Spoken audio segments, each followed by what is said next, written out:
नमस्कार, BBG news तुमसरमध्ये तुम्हा सर्वांचं स्वागत आहे। महाशिवरात्री निमित्ताने तुमसर तालुक्यातील प्रसिद्ध गायमुख येथील प्राचीन पंचमुखी महादेव मंदिरात भाविकांची अलोट गर्दी उसळलेली होती। सकाळपासून दर्शनासाठी भक्तांची रांगाच्या रांगा लागलेल्या होत्या। यंदा भाविकांच्या संख्येत लक्षणीय वाढ झाल्याचे मंदिर समितीने सांगितले। गायमुख येथे आमदार राजू कारेमरे यांच्याकडून 5 पक्वानाचे महाप्रसादाचे वितरण करण्यात आले।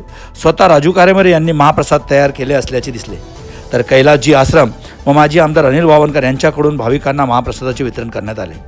यंदा शासनाच्या व्यवस्थापनाच्या कमतरतेमुळे तुमसर गायमुख रस्त्यावर तासनतास भाविकांच्या चारचाकीचे जाम लागल्यामुळे भाविकांचे बेहाल झाल्याचे दिसले।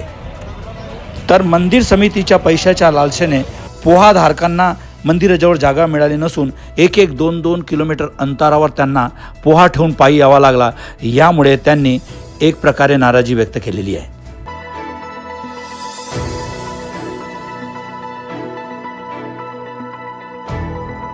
बीबीजी न्यूज, समस्या तुमची, आवाज आमचा।